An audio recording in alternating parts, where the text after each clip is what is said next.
like to welcome you to the Water Pollution Control Authority and regular Town Council meeting of North Branford on Tuesday, November 19th at 6:32. Please join me in a salute to the flag. I pledge allegiance to the flag of the United States of America and to the republic for which it stands, one nation, under God, indivisible, with liberty and justice for all. Roll call. Here. Deputy Mayor McMillan. Present. Councilor Ableton. Here. Councilor Diamond. Here. Councilor Miller. Here. Councilor Palladino. Here. Councilor Felicia. Here. And Councilor Santana. Here.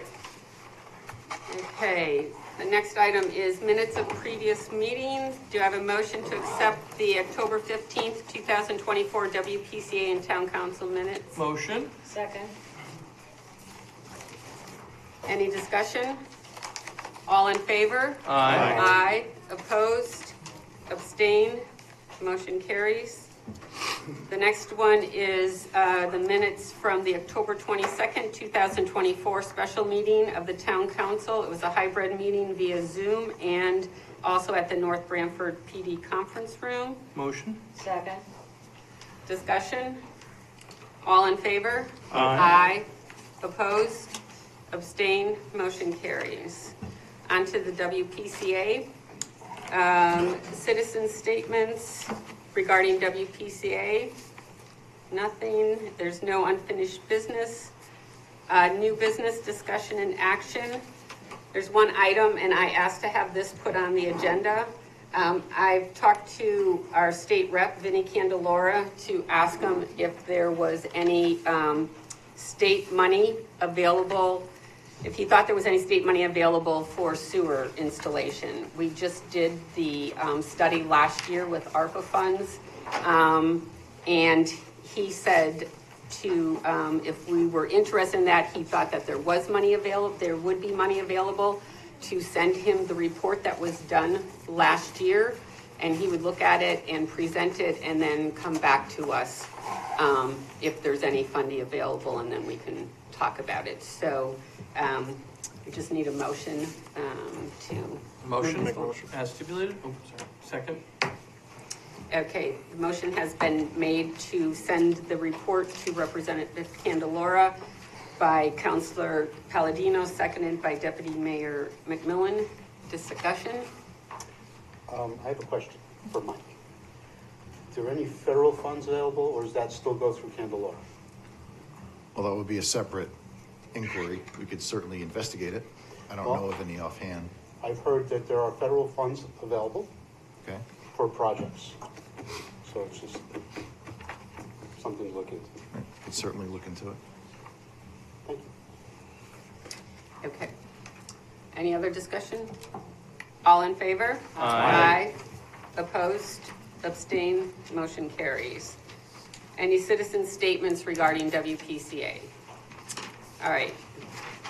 Moving on to community events and presentations. The first one is a Medal of Honor for Corporal Thomas Pacelli. Chief Lovelace, would you like to come forward?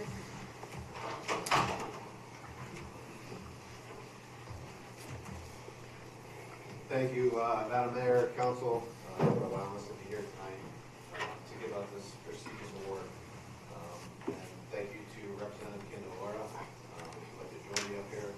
Always been a strong advocate, not only of the North Branford community, but the police department, as well as law enforcement across the street.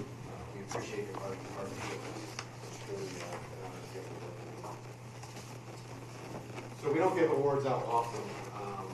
We take for granted, not only as a department, but I think as a community, the actions our officers do every day, day in and day out. But this action obviously stood out above the rest.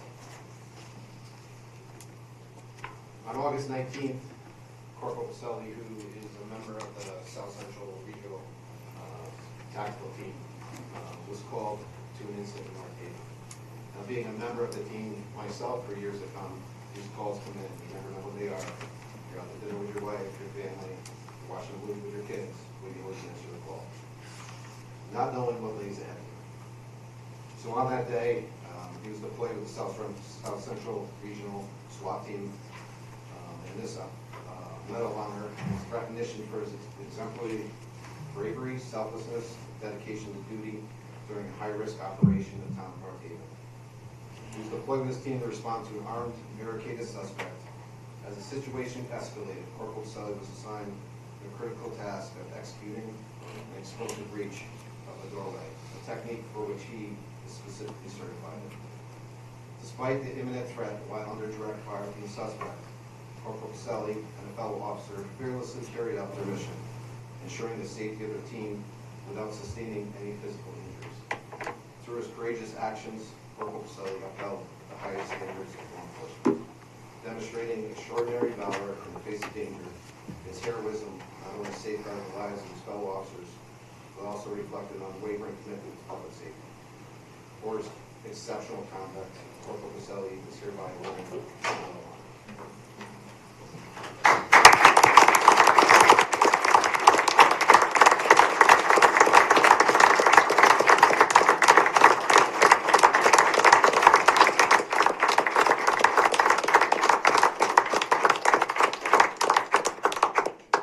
And just to add, we're giving him a state citation from behalf of the General Assembly. It was introduced by myself, Senator Cohen, and Senator Ciccarella. They both could not make it tonight, but they extend your congratulations. And it's signed by Martin Looney, Matt Ritter, Speaker of the House, and Secretary of State. Congratulations.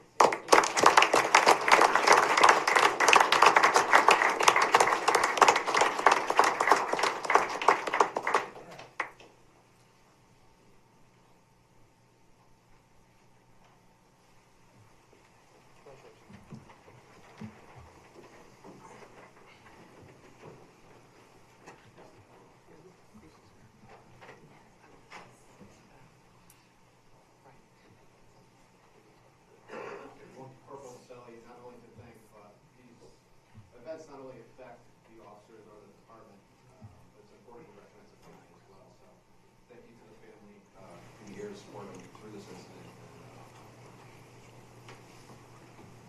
Next up is a commendation medal for Officer Matthew Hannon. Officer Hannon, who also serves on the South Central Regional Tactical Team, not in recognition of this incident, but he was involved in, on September 28th, our 911 center received a call for a motor vehicle accident versus an ATV. Officer Hannon responded to a motor vehicle accident. Upon arrival, he found a juvenile with sustained severe injuries, including an arterial bleed that required immediate medical intervention. Demonstrating exceptional composure and proficiency in emergency care, Officer Hannon applied a tourniquet to the juvenile's leg, effectively stopping the bleeding and stabilizing the victim until further medical assistance could arrive. According to the John McFarland, lead supervisor of AMR and Company 4, Officer Hannon's swift actions directly saved the juvenile's leg. His ability to remain calm under pressure and his life-saving intervention reflected the highest standards of law enforcement service. For exemplary performance in life-threatening situation, Officer Hannon is rightfully awarded the commendation.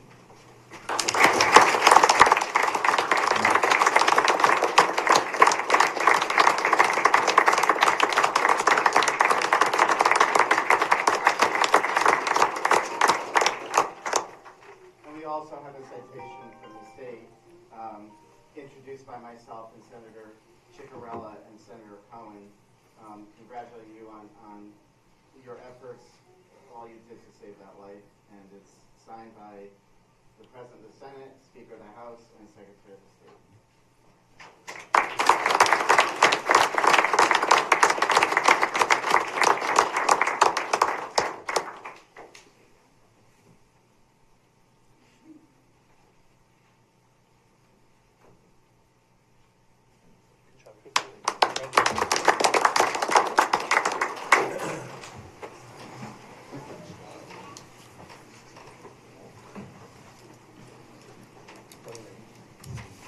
On behalf of the town council, I would like to congratulate both Officer Hannon and Corporal Placelli for their work, and it's great to be honored in a setting like this in front of the council.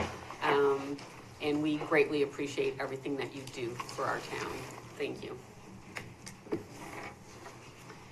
Okay, next we have a presentation from Eagle Scout Bailey Salemi about her Eagle Scout project that she is proposing for the Miller Barn. And we have pictures in our packet of what the project is, just so that when she talks about it, you'll be able to follow along. It starts on page 20 of our packet. Okay, Bailey.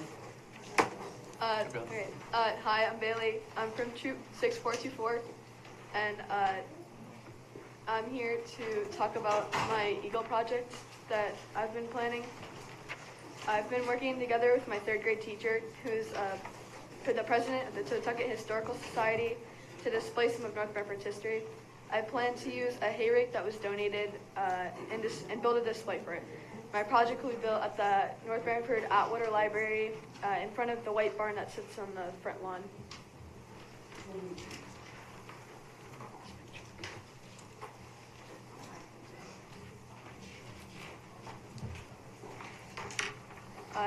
Why I'm doing this project is I want to bring some of North Branford's history back. I've always liked history class, and I love learning about the history of America. And now I can teach people about North Branford's history through my Eagle project. The reason the project is important to me is because of my family history. My dad's side of my family has roots in North Branford that go back to the early 1900s and maybe even earlier. There were farmers who worked on the land for many years. I'm really interested in learning more about my family and where I come from in North Branford's past. And by looking into records and stories, I hope to see how my family's history connects to the town history.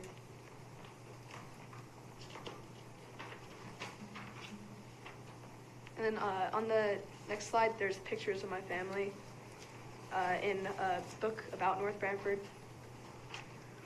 The timeline, I'd say a little more than half of it is already finished.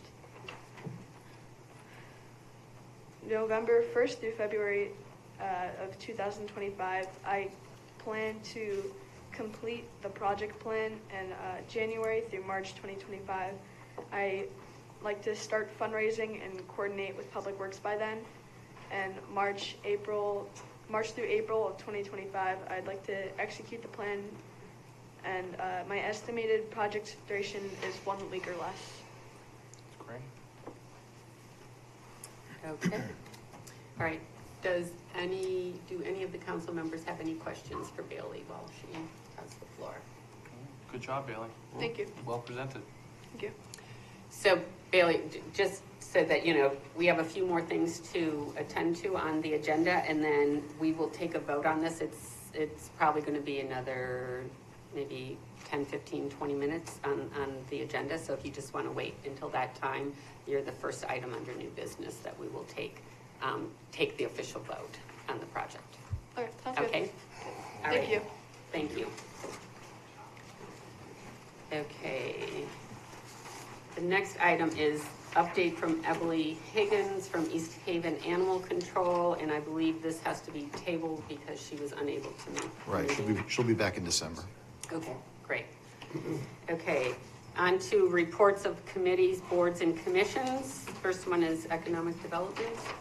The Economic Development Committee had a meeting November 4th, and they will be organizing 2 annual events similar to the restaurant market and business under the big tent. Rex consultant Dale was present to provide guidance on business retention efforts.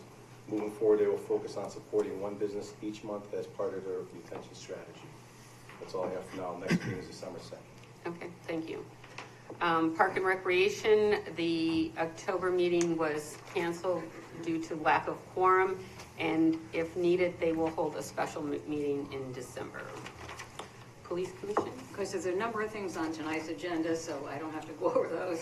But one of the discussions in the beginning was about the having a third-party engineer now who's studying the heating and cooling system at the facility, and hopefully going to come up with a report, I guess, in about 3 or 4 weeks, my understanding.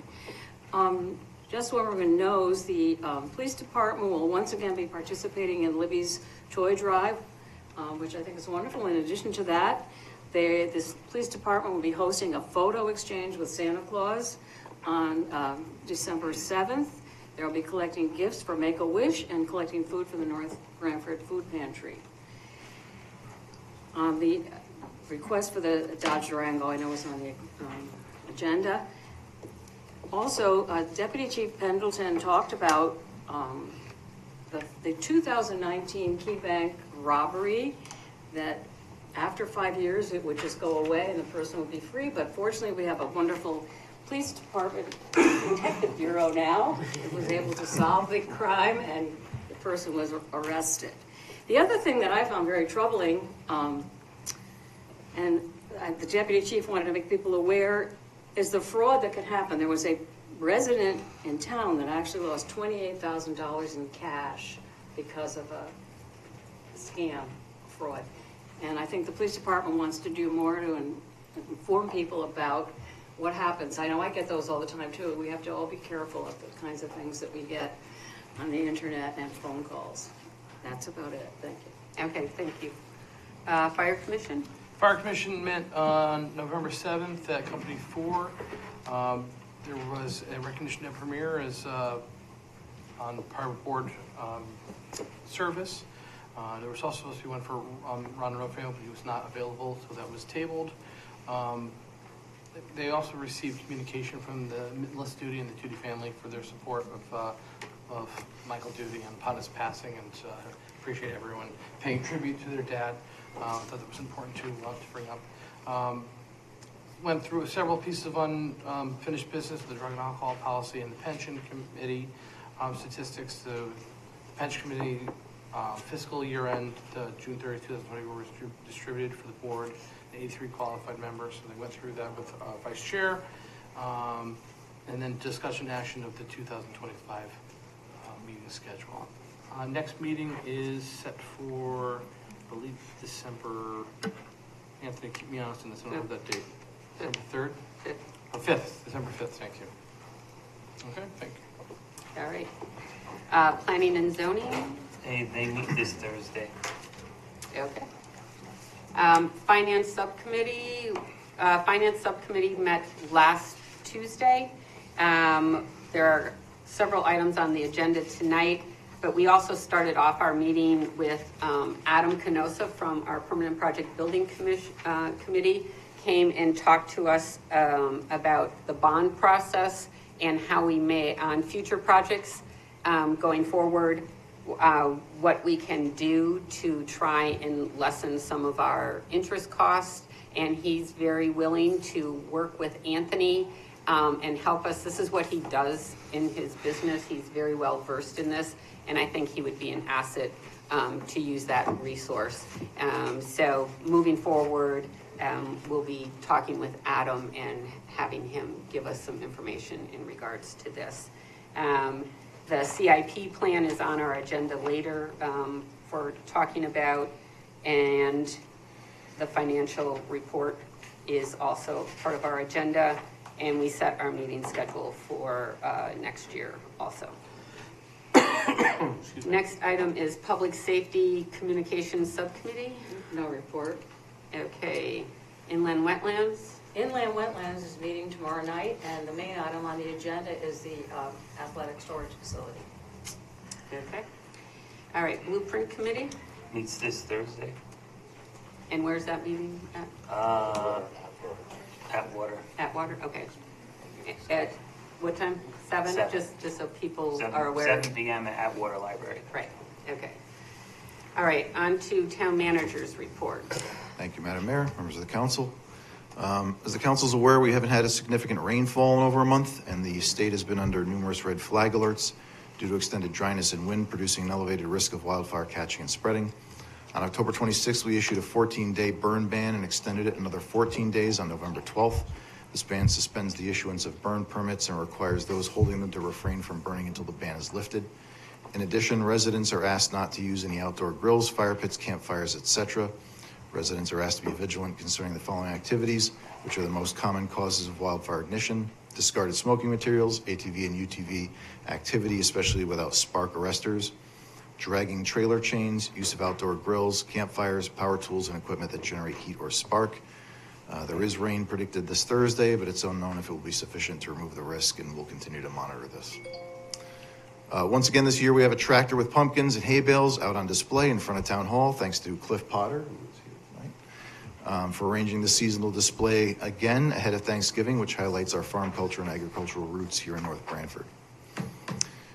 North Branford voters came out in force for early voting 2 weeks leading up to the election and on Election Day, November 5th. Early voting was utilized by 3,860 North Branford voters, with 389 absentee ballots cast, 5 military ballots, 9 overseas ballots, and 218 same-day registration ballots cast. North Branford has 10,080 registered voters, a total of 8,535, which is 84.6% of North Branford's voters cast a ballot in the 2024 election. And that's over 4% higher than the last presidential election. Special thanks to our town clerk, Lisa Valenti, and her staff, our registrars, and the volunteers who are dedicated so much of their time to ensure that we had a safe, effective, and accurate vote here in North Branford. The Veterans Day Lunch at Stanley T. Williams, our annual Veterans Day Luncheon, was put on by the North Branford Parks, Rec, and Senior Center staff at Stanley T. Williams Community Center on Thursday, November 7th. 2 local veterans were honored with presentations of quilts from Quilts of Valor by Chuck Larkins of the North Branford Veterans Service Commission, Kathy Poston, a veteran of the U.S. Army, and Cliff Potter, a veteran of the U.S. Army, Army Guard, and Air National Guard. Both received personalized quilts, for them to commemorate their service to our nation. I was pleased to join Mayor Angeloni, Deputy Mayor McMillan, Public Works Director Fran Marola, and Deputy Public Works Director Dan Celentano in serving over 80 guests to this great annual event. Thanks to our Parks and Recreation and Senior Center staff that made this event possible. Jessica Tano, Carrie Haynes, Jess Cave, Kathy Poston, Sarah Brown, and Chef Tony DeLizio, of course. Many thanks to all the participating town departments for our 3rd annual Halloween decorating contest. Our guest judges, Mayor Rose Angeloni, Deputy Mayor Jeff McMillan, and Councilor Marie Diamond, did the rounds, evaluated all their work, and arrived at the following awards. First place went to Park and Recreation. Prize is a $100 gift certificate from Bobby's Pizza. Second place, the Assessor's Office with the Jaws theme. Prize $80 gift certificate to Stewards of the Land. Third place was the Tax Collector's Office with the Hocus Pocus theme, with a prize of $50 in Dunkin' Donuts gift cards. And special recognition was a tie between the Finance Department and the Town Clerk's Office. A prize split between them, $50 in gift certificates to Angiolo's Pizza. Congratulations to all the winners, and thanks once again to our counselor judges. This year, our annual tree lighting ceremony will be held on Friday, December 6th from 6:30 p.m. to 8 p.m. at Auger Park, 290 Forest Road, Northford. The event is free and features holiday festivities, including ice carving, marshmallow toasting, hay rides, cookies and cocoa, and of course, Santa. Free shuttle service will be provided from North Branford Intermediate School at 654 Foxen Road, which will run continuously from 5:45 p.m. to 8:45 p.m. This year, there is a raffle being conducted to become Santa's helper to help him light our holiday tree. Tickets can be purchased for $1 per ticket at Stanley T. Williams Community Center during regular hours through December 2nd. The drawing will be held on December 3rd, and winners will be notified. We're also making available limited edition collectible holiday tree ornaments of $5 each at the tree lighting ceremony.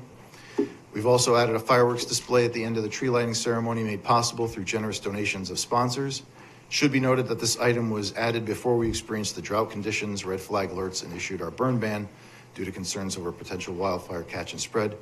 We are finally expecting some rain later this week, but as we don't know if it's sufficient to reduce the risks, we'll continue to monitor it, and if conditions do not improve sufficiently, the fireworks will be postponed and the sponsors can either get their donation refunded or carried over for next year's celebration.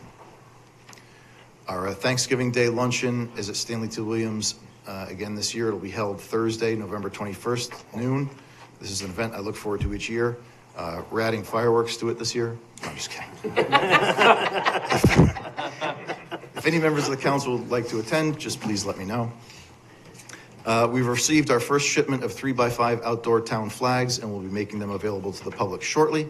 Residents can purchase these flags for $40 a piece by check or cash in my office, and we're exploring ways to facilitate purchasing online with pickup at Town Hall.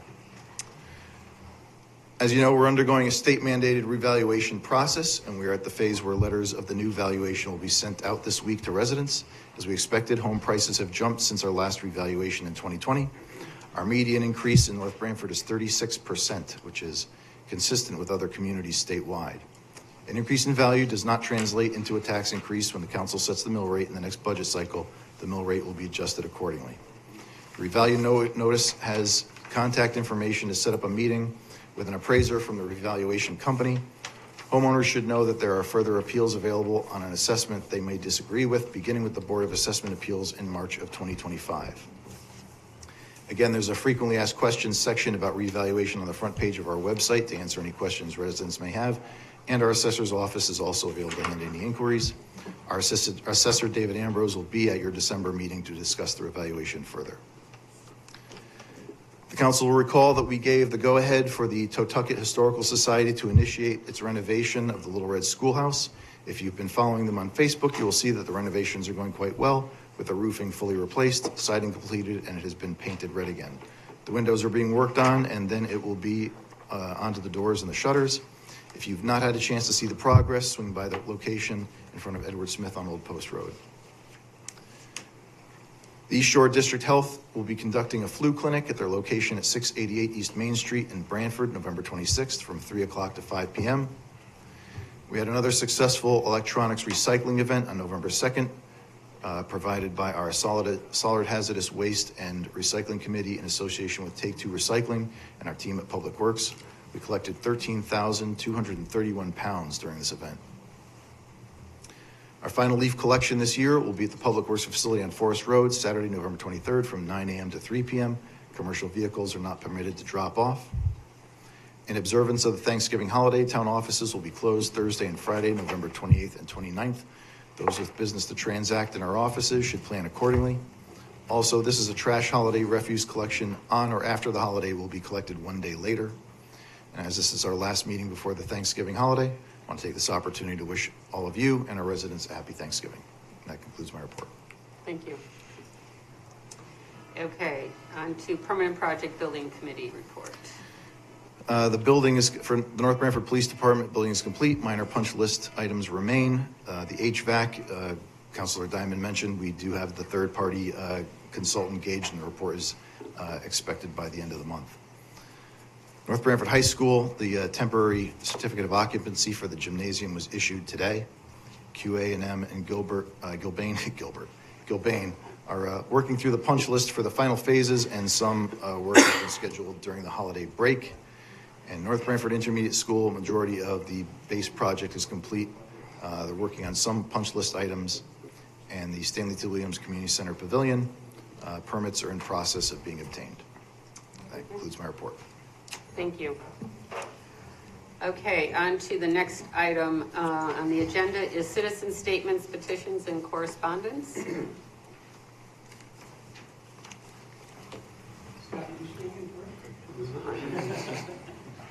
thought you had the microphone adjusted for Scott. Cliff Potter, Northford. I want to start with an apology. I made some inappropriate comments, and I want to apologize to Bruce. I know we worked it out, but it wasn't in the best of taste. A comment, what you see out there on the green couldn't happen without other people. I did 5 minutes of work and aimed the lights in the dark, and that was it. Ryan Van Wilgen always comes through with the tractor, and Brian Auger Farms always provides the hay bales. So it's not a me project, it's a community project. So, and I enjoyed doing it. Really, it's, wait till you see the Christmas lights, and they're going to be something else too. More to follow. Going to hit you with another military term. I'm sure he's familiar with it. It's called a sit-rip. And I think it needs to be applied to some of these town committees. The definition I've looked up on the internet, of course the internet's never wrong. A type of status report that provides a concise overview of the current situation. I don't think we have that in a couple of the commissions here in town. I try to do my homework before I go to like a public hearing at planning and zoning. There's no continuity. I I went to the chief of police first, and I said, this is a safety issue. You can't have a dark town at night, and he agreed. But nobody had approached his department. He has to work through the commission. And so there's a lot of holes in the process, and they need to be patched up. There's got to be more documentation. There's got to be face-to-face meetings. An 8.5 piece by 11 piece of paper isn't adequate. You need to face the people that you're going to affect by the regulation, get their input, and then you can make wise decisions. They've dragged this hearing out for 3 months, and I don't know who's making the decisions, but they're not good decisions. Mr. Palumbo, I don't know if he's back in the... He gave a very good talk. He's a 24/7 operation. What do you want him to do? Moving trucks in the dark and running over people? Used car dealer. If you shut his lights off, what's he going to have when he gets there in the morning? Nothing. So again, I don't think the people making the decisions are actually approaching the people that are should be giving them information. And not just a 5-minute conversation. Have a pre-meeting before you pass regulations. I mean, the citizens have been very proactive, but you're asking them to show up again for the 3rd time.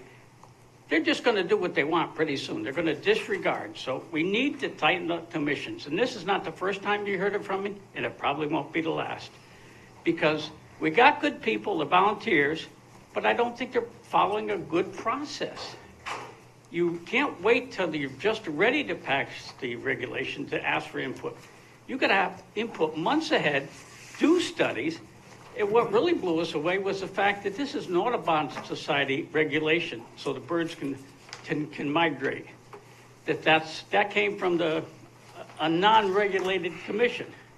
So again, they're trying to help the people, but not necessarily working well. So I'd like to see either something from the town lawyer, have a sheet, what you do. Okay, you want to change your regulation. Number 1, identify who's it going to affect. Ask for input from those people and the people that have to implement the rules. And, start a regular checklist. Just don't wait till the public hearing to hear this stuff for the first time. And I think we can all be more productive that way. That's something I'd like to see. And again, I want to thank the town in general. It's a great place to live. My wife was in on this caper to get me involved with Chuck. I was very humbled, but I was very honored and so glad Kathy was recognized as well. And again, I keep telling everybody, if you don't live in North Branford, you're really missing out. It's a great town. Nobody stays within their job description. I think Rose does everything, above and beyond. All you guys do, you give your time. Franny, everybody. I mean, it's just not a one job title town. Everybody covers everybody's back, and we get a lot of good things done. So thank you very much. Thank you. Thank you. Any other citizen statements? Okay, moving on to resignations and appointments. We'd just like to recognize the resignation of Ron Onofrio from the Board of Fire Commission, and we thank Ron for his service on the Fire Commission.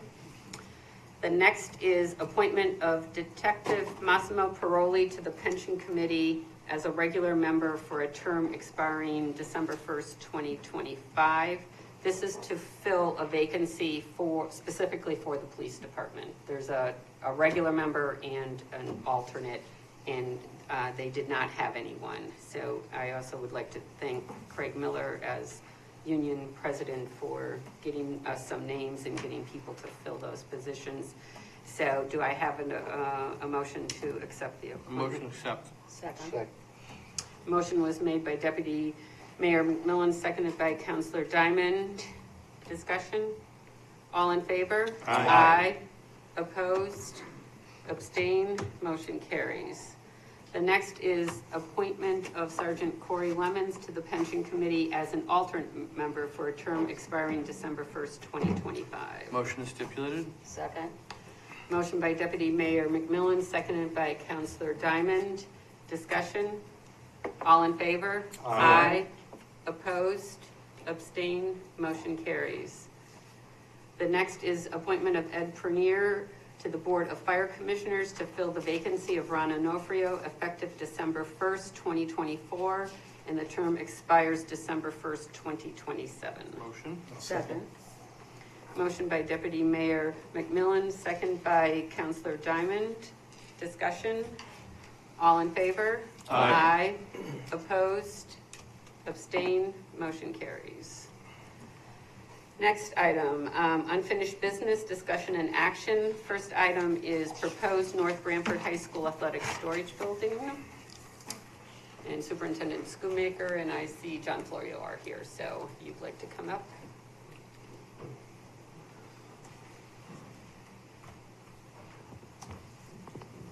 You want to go? Thank you.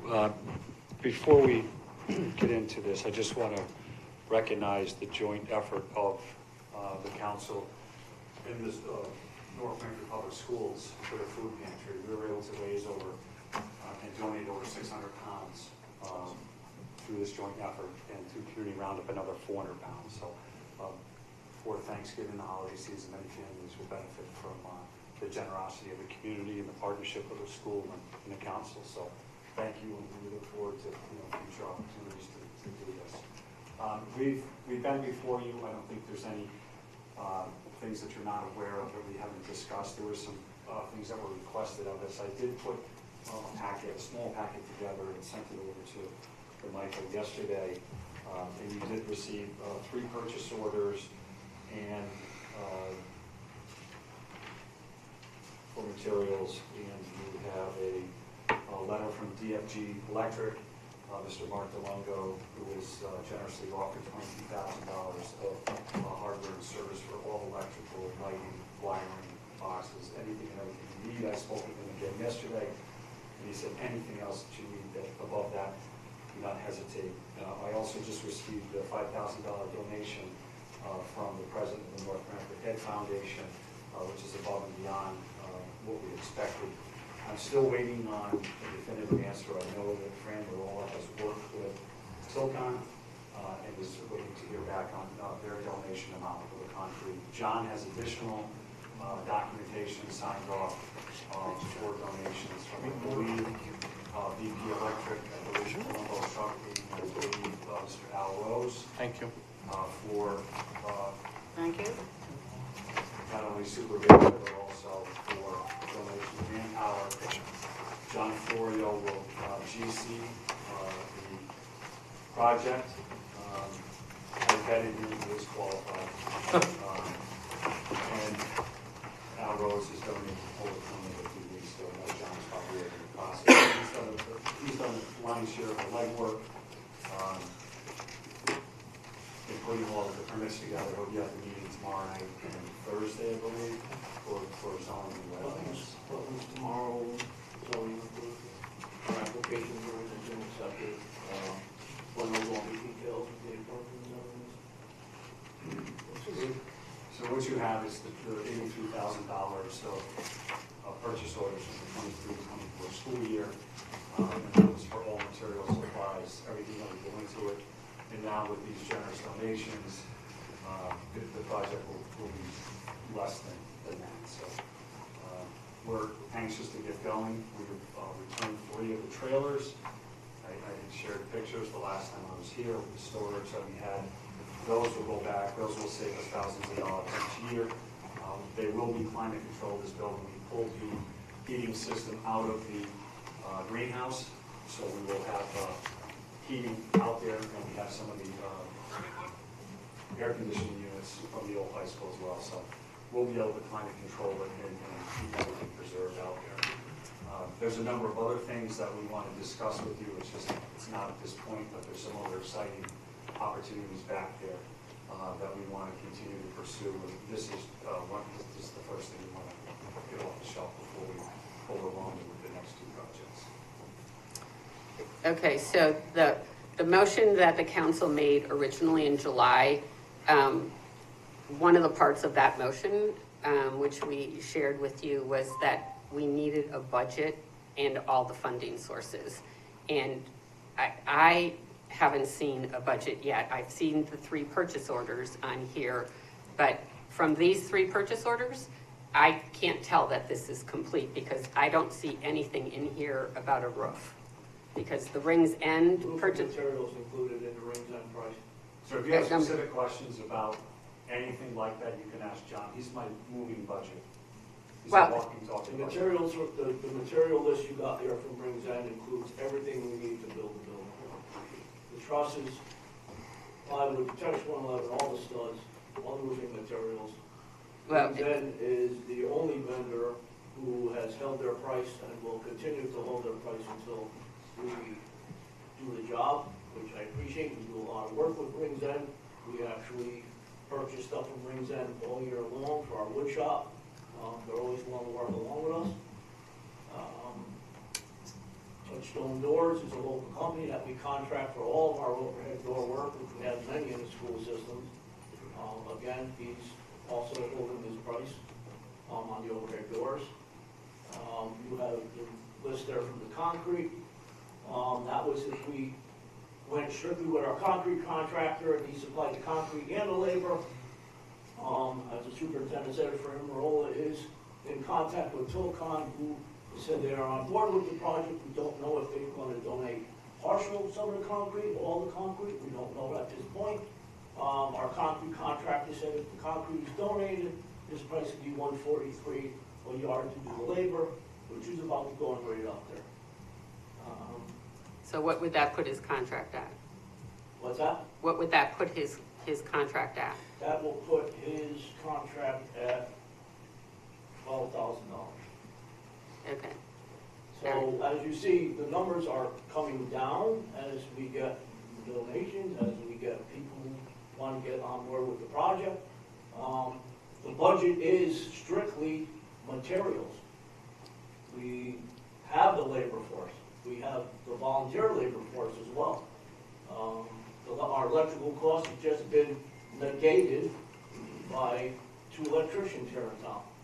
So, There also is a roofing company, I don't want to put VP Electric on, but there was a commitment from a roofing company as well to do all the roofing work and donate that time and materials. the whole idea of this project was to be a hands-on project for the students, a learning experience. That's what the plan always was.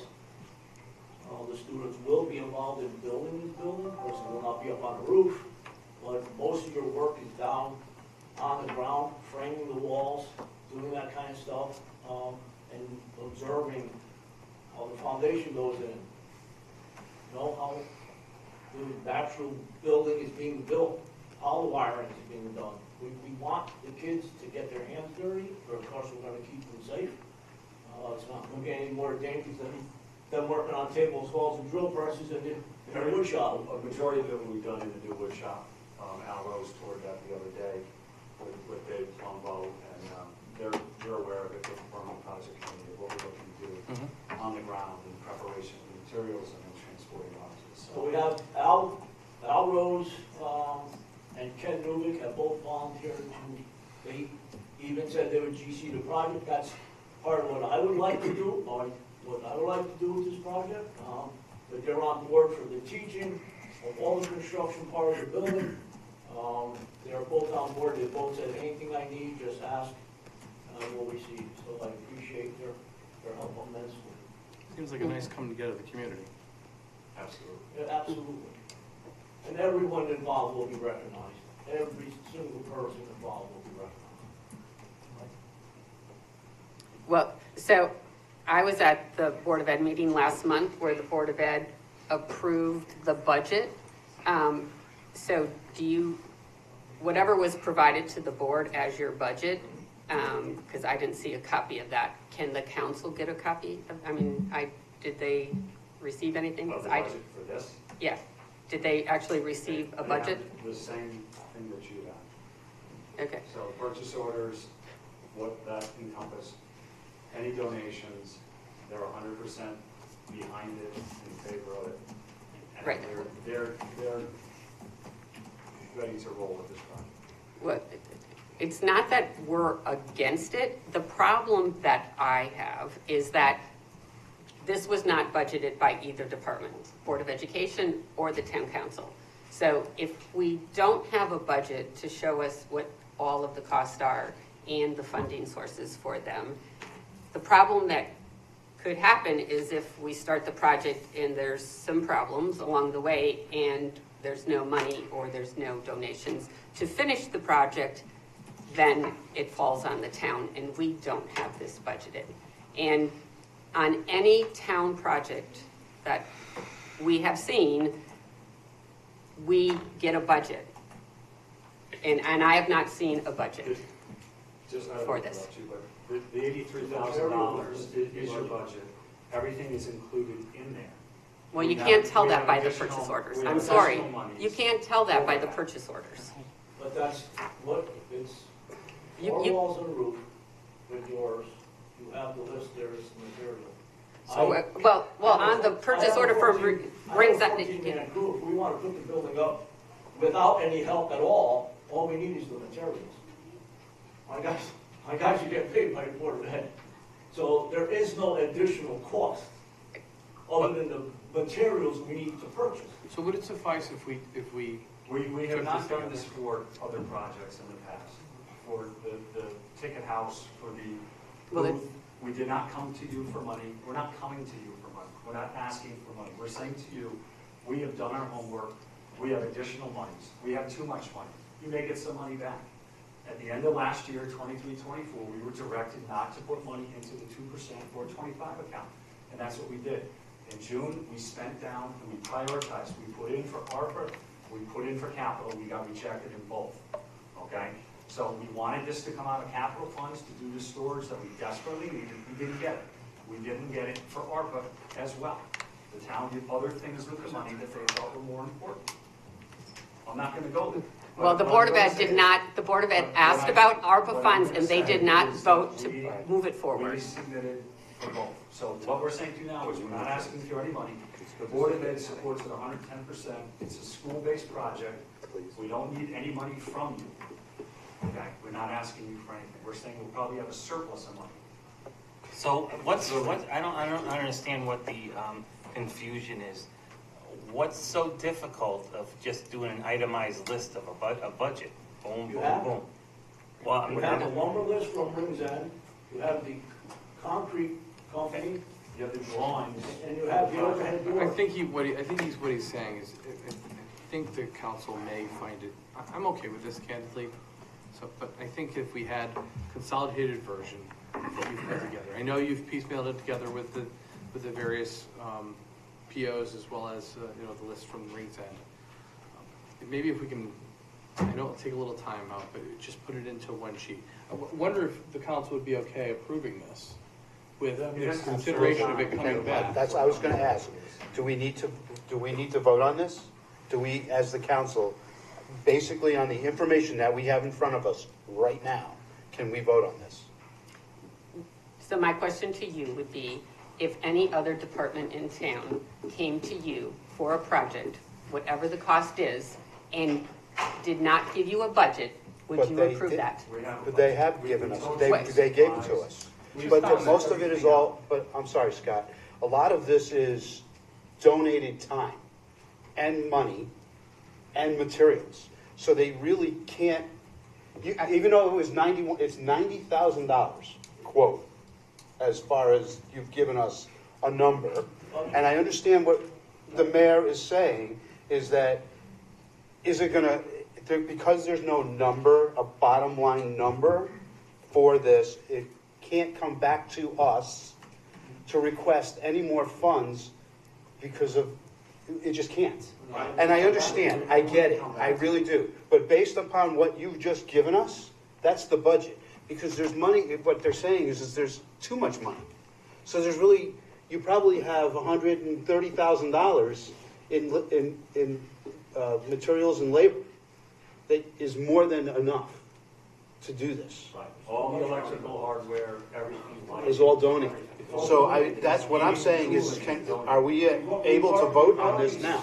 So they can move forward with this? We've already seen all of the electrical supplies that are going to be donated, we've already seen them. We'll put approve aside it with the for- application that comes back to us. We're not asking for anything. We're not come back and ask you for anything. So if you can't, and you can't take it out, you can't take it out of some We're not asking for mysterious money. fund. asking you for money. We're asking you to let us I'm build just this saying. building on town property. But we don't have control Rose, over that. I get it. Rose, We don't I have would- control over that. I- So that's, Well, we do, no, don't we? well, you just said they can't take it out of a mysterious fund. We don't have We control don't over that. control the board. Yeah, you don't We're not gonna do that. Yeah. If I didn't trust John Florio to price out a 2,400 square foot box with 5 garage doors to save us thousands of dollars each year, then there's a problem here. If Well, you haven't well- seen, Because it Well, just. well, the other issue is this has to also go out to bid. So I know you encumbered the money with the purchase orders. I think there's 2 gentlemen here that want to write a check right No, Yeah. no, I think to the mayor and deputy mayor, I know you guys said it has to come to the permanent project, so why don't we get a schedule of values for you guys? If you want us to kind of weigh in on it, and I'll get it on our agenda for Monday. Get you a proposal, I know what you're all saying, but I agree, you need, The mayor- you need The mayor's, a she's schedule of looking values. for a schedule of values If we on can what the help budget you- numbers and the permanent project could work off of that. I'll get Without it. it, they shouldn't proceed. Let me ask a question real quick. Go ahead. Since you guys know this better than anyone. So is the goal to get the shovels in the ground We'd like in to December? build the foundation before snowfall. All right, So we that's, can get which is that fair. done. So That would get us in the spring for can we look classes. to maybe do a temporary approval with the expectation that they will have a schedule of values that comes back to us from permanent project? Right, I'll You get it on understand our what we're looking agenda for for, Monday. and I understand what Rose is saying. Because Absolutely. typically, when you have a project, even though there's no other monies being asked for, there is usually a succinct process where there's one sheet that says, this is what our budget is, versus it, not to say that this is, necessarily not accurate, it's just that it's in piecemeal, right? So let's put it into one schedule of values so that it can be looked at and it can be held as a document. This is what the budget is, and then we'll take that. I think we can do, if we have. Deputy Mayor, what Dave's asking for, the schedule of values, and there is stuff that just came to light before it was at my office today, I gave him the letter. There is an issue with the concrete, with the walls and stuff that have to be built when they can do a monolithic pour and save 2/3 of the money. Do we know what concrete does? Yeah, so at the end I of the could probably day, get it done less. if we get the schedule of values and then come back to you, Well, That well, would be- that's fine. The problem is, 2 of these purchase orders right now are over the bid threshold. No, So no, they I have to mean- be bid, and what happens if those costs are more than what's I'm agreeing on with here what you're then? saying. Pretty sure they're on the state list. no, what I'm saying is I'm agreeing with what she says, get the schedule of values, let them vet it out, then go back to the council, get approval. 1 month ain't gonna kill you, because You what could the still, you'll town, be able to pour it. well, one of the people before in town are holidays. asking for in concrete is over what we need there. And it could save a lot of money and a lot of headaches for them down the road. Let's just do it right the first time. So if you want me to get it on our, you tell me That if you would want be me to get great. it on our Yeah. agenda, I'll get it on the agenda for Monday with any luck. And we'll get you a schedule of values, where we're at, so you have it. You I'd need be it, happy to do a quick special meeting if need be. We could do it over Zoom and we can make an approval after your Monday meeting. that's up to you guys. What, I mean, I'm you want me to get it on my I- agenda? There's Just- no I am- need to rush here. I am in, I mean, I don't know where we're going, but there's no need to rush I- anything. I'm sorry, why are you doing this? Why are you killing the kids? We're not. You are. No, No, absolutely are. I understand the process. I totally understand the No, process. you don't. But yet, oh no, You don't. I No, you absolutely do. You don't. I understand the process. I totally am with you. I'm with them too. But you're killing the kids at this point. You're absolutely killing the kids. I'm sorry. Ow. What? They're trying to sit there and Elaborate do on something for the kids and for the school. Okay. And you're I'm killing sorry them. if I got it, I just wanted No, to. no, no, that's No, fine.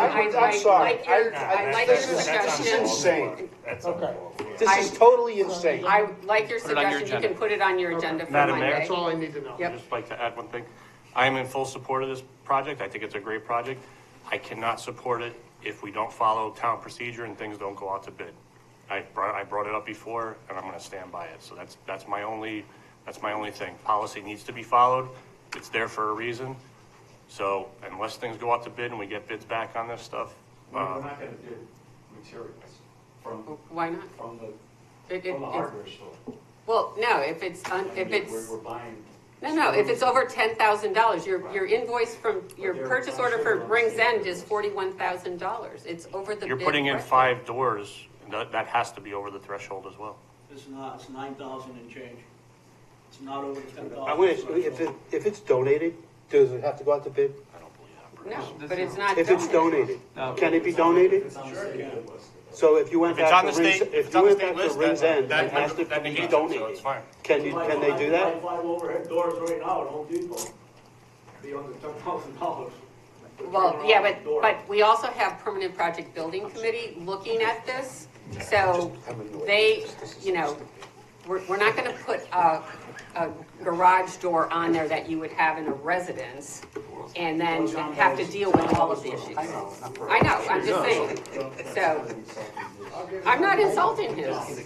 Madam Mayor, I just talked to the superintendent, I'll write your schedule of values, your scope of work, send it to you, then back to the permanent project, we'll get this Yep, thing moving. it's in their hands anyway. If they don't have the access to a timberline program, it'll take me 20 minutes. That's fine.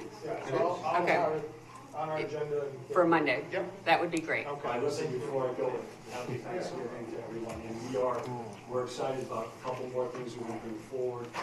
Really short grass, it's flat, 100 yards long, I don't want to give it away. And then some manufacturing things that we're looking to do. Has to go out to bid. So stay tuned. Let's get more. Sure goes to bid. You're not gonna need a lawnmower. Bros. Can I just add one thing, guys? I'm with you. Bros. With regards to the garage doors, the quote is quantity of 1 for 9,000. No, it's not one. Well, the quote's wrong now. Well, that's It what says your 1. purchase order says. So, I mean, that's what we received. So, we're just It reading. says quantity 1 on there, so might want to get that updated. So, okay. Next item on unfinished business is proposed donation of tractor pull funds to farms impacted by the August hailstorm. This was on our agenda last month, and Cliff Potter, who runs the tractor pulls, raised approximately $370 on his last tractor pull, and came before the council and asked that this be donated. And from our knowledge, there were 3 farms affected by the hailstorm, Ciccarelli's, Rosa Bianca, and Bishop's Orchard. So that would come out at approximately $125 each to the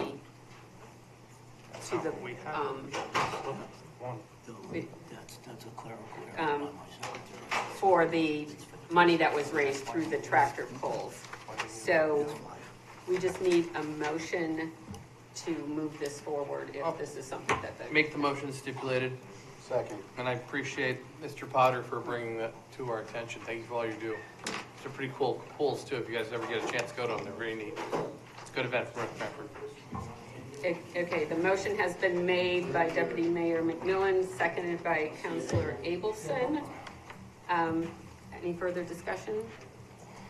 So Anthony, I just have one thing.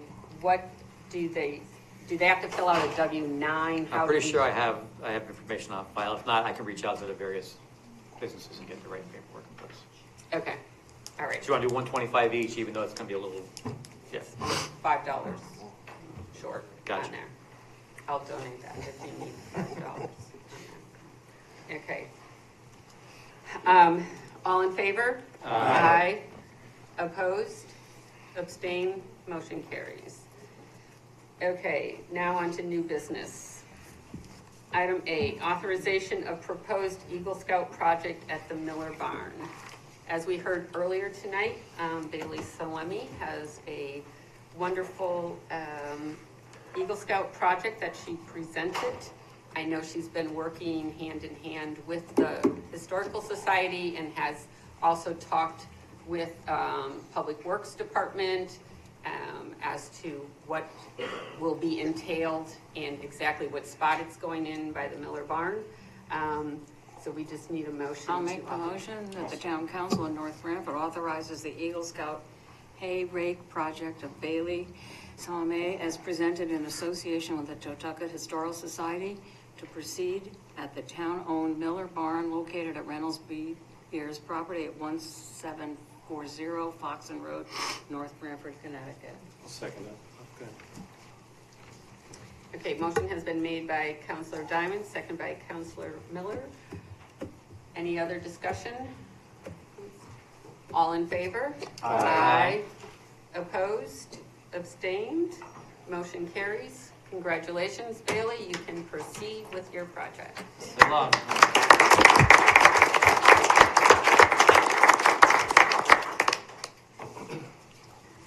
Okay, next item is purchase of a new Dodge Durango for the police department. Okay. Chief Lovelace.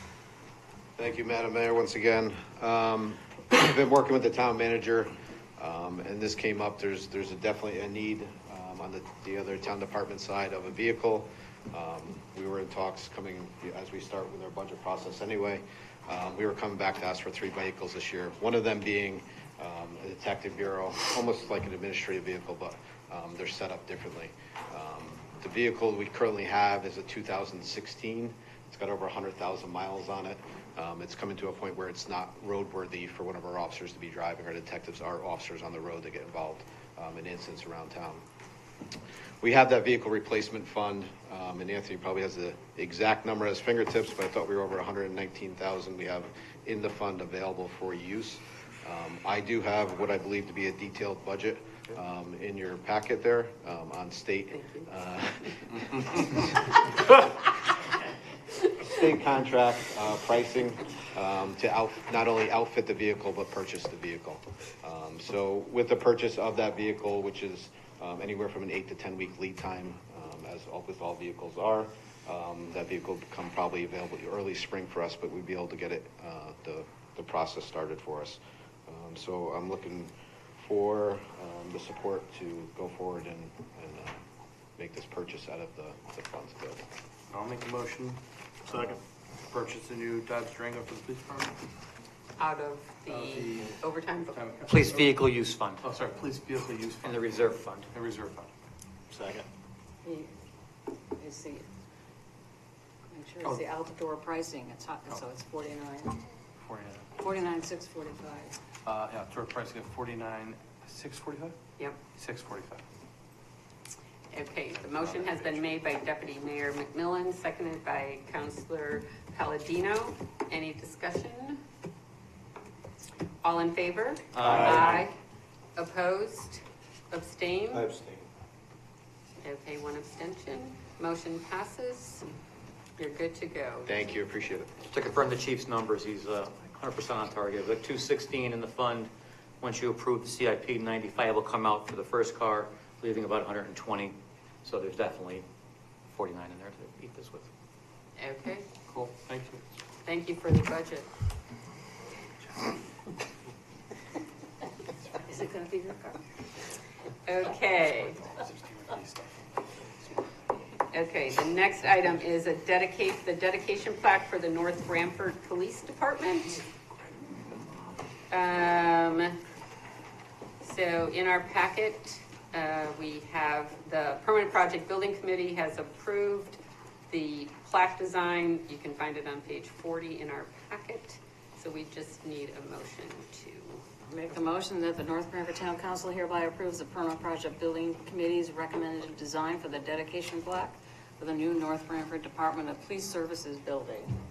Second. Motion has been made by Councilor Diamond, seconded by Deputy Mayor McMillan. Any discussion? All in favor? Aye. Opposed? Abstain? Motion carries. Okay. Next item, authorizing resolution for emergency management performance grant funds. Yes, Madam Mayor, as you have in your packet, this resolution is required by the state of Connecticut's Department of Emergency Management, Department of Emergency Services and Public Protection, qualifying for emergency management performance grant funds the town of North Branford is eligible for. Our Director of Emergency Management, William Seward, is currently preparing our application, which must be submitted no later than November 30th. So this is a standard resolution that they request we do, so it's been copied exactly as they require it.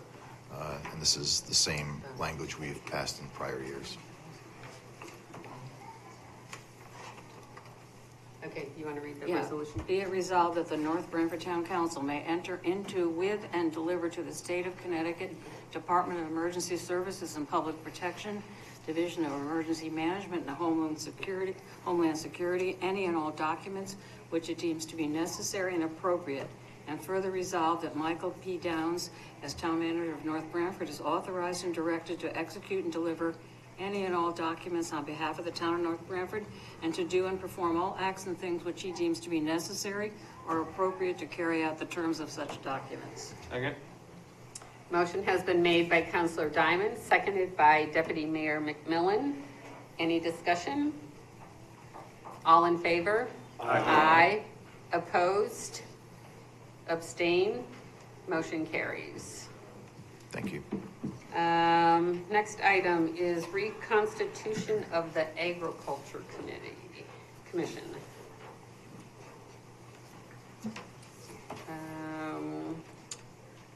So this was on, we talked about this briefly at last month's meeting. There has been talk at other boards and commissions about the having an agriculture commission, which we have. We never got rid of it. It's just we don't have enough people serving on it. And then in looking up at it, there are things in it that needed to be changed because we violated state statute. So the town attorney did look at that, and he has made recommendations, but in order to change the ordinance, we need to have a public hearing to change it. And the biggest change, what was violating state statute, was that we do need to have minority representation, and the way it was originally written is it said that we weren't taking that into account, so it was a direct violation, so we need to fix that. And the other one is that originally it was made up that there was a council member as part of the Ag Commission as the 5-member board, so it's being proposed that we take the council member out and it's just a 5-member board of electors on there. So there is a motion in our packet to set the public hearing. Make a motion that the North Branford Town Council will hold a public hearing on proposed ordinance 2024-2 entitled Agricultural Commission on Tuesday, December 17th at 7 p.m. in the North Branford Town Council chambers at Town Hall, 909 Foxen Road, North Branford, Connecticut. Second. Motion has been made by Counselor Diamond, seconded by Deputy Mayor McMillan. Any discussion? All in favor? Aye. Opposed? Abstained? Motion passes. Okay. Next item is on-call engineering agreements. Yes, Madam Mayor, in your packet, the town has entered into on-call engineering agreements with 2 firms, Nafis and Young, Weston and Sampson, and those expired August 17th. They have provisions for 2-year extensions at the same rates, and that expires August 17th of 2026. These agreements were infrequently used, if at all, and highlight the need for them actually that we would sometimes rely on them was highlighted when our previous town engineer departed. So in needing them as a backup, we've gotten new rates from them. They are attached in your packet. And I highlighted the actual line items where you can see the rate increases that they propose, both the 2022 rates and the 24 rates. And we're bringing that before you tonight for approval with those 2 firms. Motion that the Town Council of North Branford authorizes Town Manager Michael P. Downs to negotiate and execute agreements for all on-call engineering services with Weston and Sampson and Nafis and Young engineers and surveyors at the rates presented in consultation with the Town Council. Second. Motion has been made by Deputy Mayor McMillan, seconded by Counselor Diamond. Any discussion? All in favor? Aye. Opposed? Abstained? Motion carries. Next item is update on HVAC at the Edward Smith Library. So, Madam Mayor, you have a memo in the council's packet where roughly 3 years ago, our Public Works Department has been logging over the course of that period of time about 50 different service calls at Edward Smith Library for failing heat or failing air conditioning. And Public Works has done their due diligence over that period of time, attempting repairs and making extraordinary efforts to effect repairs.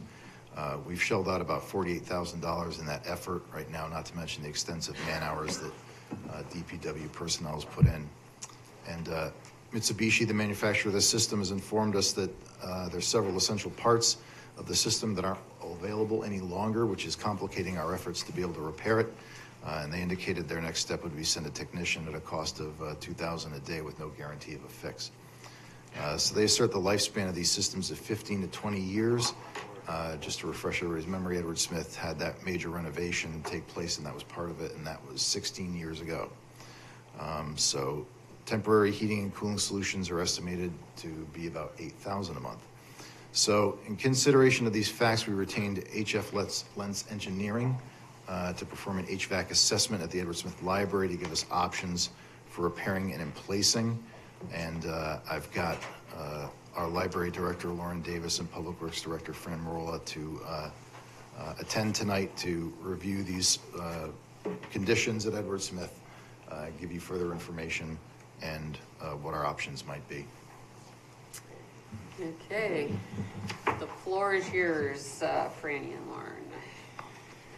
Good evening. You can stand right next to me. So I certainly wish I was standing before you under better circumstances, but as Mike has stated, we are experiencing significant mechanical issues with the heating and cooling system at Smith. Just to be clear, there are 2 units that run that building. It is just the upstairs, the main level unit that is currently down. The downstairs unit, which runs the entire children's department downstairs, is currently working fine. But again, they both were installed at the same time when the building was renovated 15 years ago.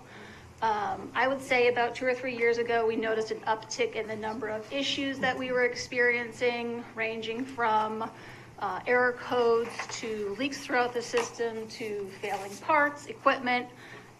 Last December, we were down for 6 weeks trying to source a part, so trying to find replacement parts for an aging system is becoming problematic. And then June of this year, we went down, and we've been down since. Ken Ash from Public Works has worked tirelessly for the last 5 months trying to repair a system so that we did not have to stand before you saying repair will look less likely and replacement is probably something we need to seriously consider. I think that's important to stress. 5 months of just calls with remote support from Mitsubishi, contacting other companies that are familiar with his system, EEI. He even took classes trying to get specialized training and to get the proprietary software so we could go into the computer system. I don't think this is a position any of us want to be in, thought we would be in, but 5 months is a long time to try to resuscitate a dead animal, and I feel like that's where we're at. And Mitsubishi's not backing it anymore. They don't have the parts. The parts are, if we found some parts in there, but there's no more parts. I mean, they cost a fortune to get them. It's a 15-year-old system, correct? Yeah. I mean, you'd think that a municipal system like that would be better than 15 years old. That's just concern that we're gonna have when we look, not maybe going with Mitsubishi products, being that 15 years out, they don't have the parts and they're not backing. It's not They working. rebuilt just about everything in there. The main units, Mitsubishi did come out once, then we had a service guy helping Kenny. I mean, they had completely ripped apart everything. They're not supporting it. And, Yeah, but this has been going on for years, so it was 10 years old probably when it had started to have problems. And I think this is just a system that's being constantly replaced with newer versions, so they're not going to support something that's version 1.0 when version 10.0 exists. And then we thought we fixed it. As a matter of fact, I told Micah, because we got it going again, and then the board blew out again, and then these boards are thousands of dollars. And this facility is used often for heating and cooling facility, correct? I mean, when there's Yeah, in weather. fact, because of the problems, we, you Can't- might we've have had to take it noticed, out. we didn't use Edward Smith when we had Yes. over the summer for the cooling stations. We used just that water. It's important that this is up and running. I know firsthand, and my wife is on the board of the library, and she's also expressed firsthand that it's a problem. And obviously, we have folks that are working there, so I think it's important that we support this being looked at. So did we get numbers back from the engineering company? The PO was sent out and everything, and we couldn't get a hold of the guy today. It might be tomorrow Okay. or I mean, that's, Monday, but, you know, I think the guy wants to, I'm sure he wants to freshen up the whole report that he's got. So this guy already came and looked at the system. We got it off a state bid. They came in free to come and analyze it. And then we paid to have it now not designed, but to come up with options. There's gonna be 3 options. One, fix what you have, the middle of the road fix, and then the And he has the building plan, so he knows what, the shell of what he's working with. And I think he's gonna try to find. and then, so he's gonna get us the numbers, and then once we pick it, then they'll design. okay. So, you know, my concern is the amount of money that we continue to spend on this. And I'm not so sure that temporary heating and cooling at $8,000 a month is a viable solution until it gets fixed. I mean, if it's working now and it's fine, great, but. It's not working now, there is no heat, right, other than your electric. So there's accessory heat with like radiant heat panels. Anywhere where that system could not support like extreme cold temperatures, they installed accessory heat, so we have that running. Some, like the kitchen has radiators on the floor, some rooms had radiant heat panels in the ceiling, some have wall units that are underneath windows. It's really a mishmash in that building. So that's running, and then we have space heaters. And it's doing the job, but it's also been 60 degrees. Well, I just don't, my personal feeling is I don't think we should continue to spend that kind of money to try and keep the building open and have, when we have another library, I mean, we have temporary source and we're not, I mean, if we have to temporarily shut it down until we fix the problem, but I think we need to stop the bleed, the money So bleed. we already stopped the bleed, that we're not, I told the book, we can't, there's nothing to do. I mean, as far as fixing the system, but there's Right. in here, it's the temporary, you know, like, I Right. don't think we should do temporary heat and air conditioning at a cost of approximately $8,000 a month until we get the numbers and figure out what we're gonna do. Like, what's your plan if it gets too cold in there, we can't do this? Is your plan to shut down the building? The library wants to hemorrhage any more money to this system either, to be honest. I think we're in agreement with that. And we will go along with whatever plan the town council or town manager thinks is best in terms of fiscal responsibility. My staff, I just want to give them a quick shout out. I think they've done a very good job of trying to make do with the conditions in the building, ranging from 80 degrees in the summer to, you know, having to surround yourself by a space heater. So I think they are of the mindset that they want to keep the building open for the public, but we also don't want to just keep spending money and, you know, basically wasting it at this point because it's not doing any good. It's not going to prolong the life of this building. So if we have to do a temporary shutdown because of extreme temperatures, I think we're fine with that as long as the town manager is. But I would say, I think we're in agreement where we don't want to do temporary heat. We want or to fix AC. this. Franny, what about pipes freezing? Well, we have to keep an eye on that, obviously. I mean, where the water, maybe, I don't know, I gotta talk, Kenny's away right now. I mean, if you do a shutdown, it's not like you can just close the doors and say, we gotta wait. Still fun system. We need to drain the system down, is what we probably would do. I mean, just so you know, the way the system is installed, I think that's part of the numbers. Listen, the number that is in that capital. Well, I mean, that's why it's on our agenda is because it's part of our CIP I have plan. nothing to back it up. I just want Correct. to know. It's a placeholder. Put a placeholder in there, but honestly, you have to demo a large part of the building in order to do a system. Because it's behind You the, guys it's behind the gonna- sheetrock. Yeah, you guys gonna, it's probably a stupid question, I think I already know the answer, but I'm asking it. if they engineer a new system, I know we talked about it being all encapsulated in sheetrock and stuff. Is there a way for us to get away from that when we put in a new system, so we don't run in, so you don't have that? That's the big question.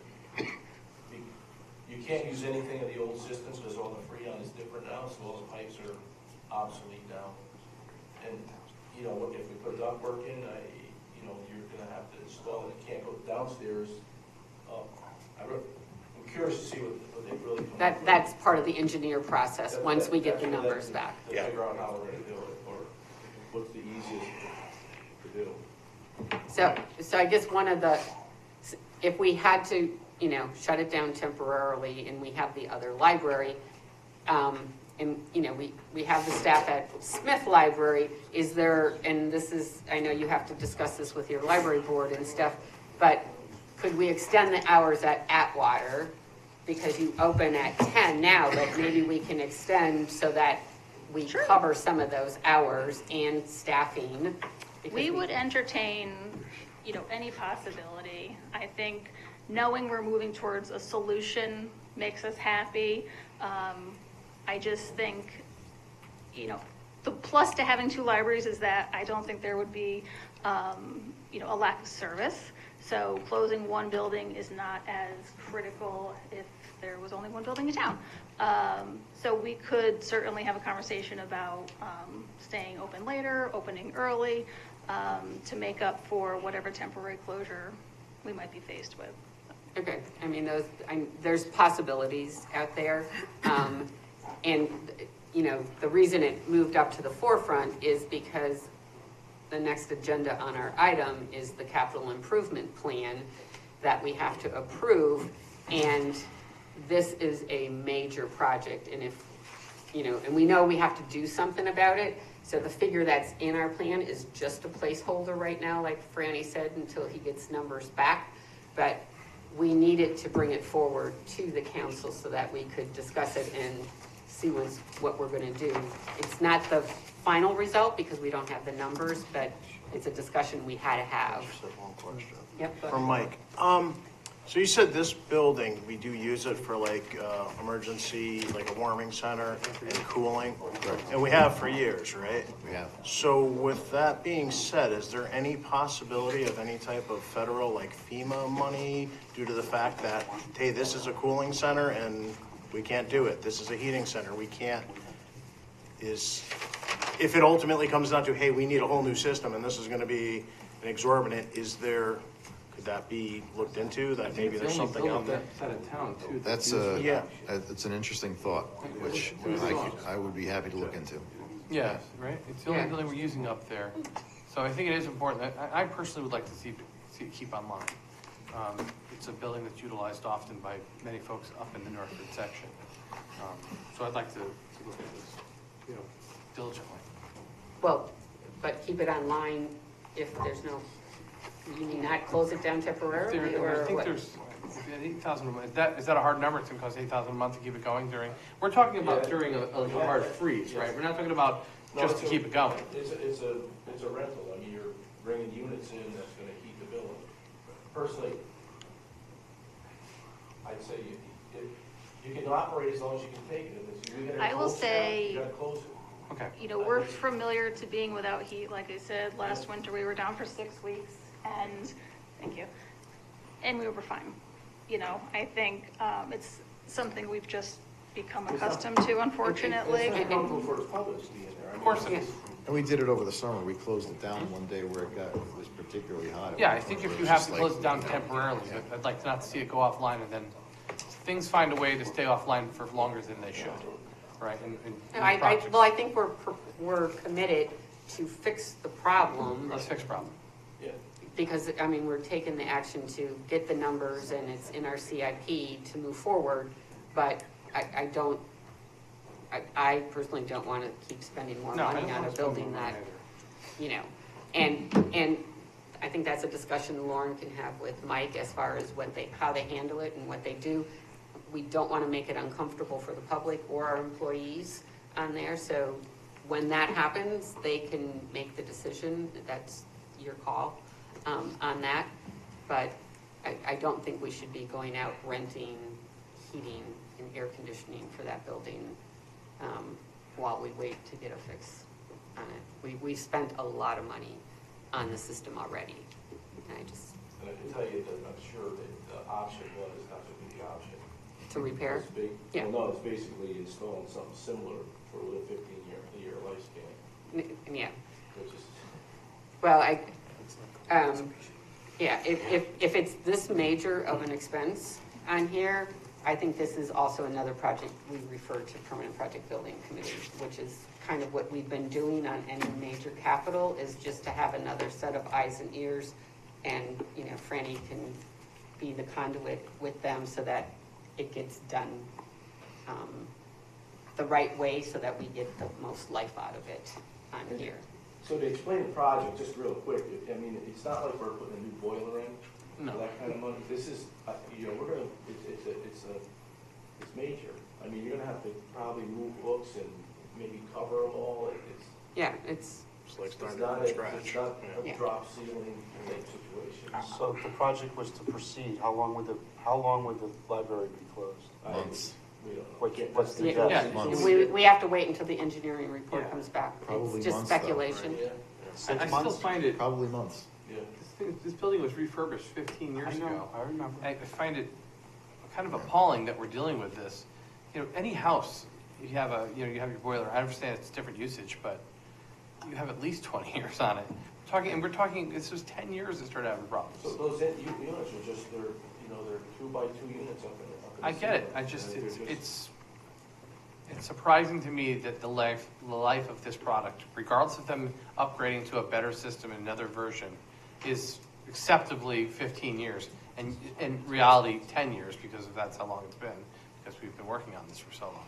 I just think that we need to maybe put some pressure on Mitsubishi, whomever also, to see if there's some, viable breaks that they can give us on the new system. That's like almost impossible, because they don't even answer the phone.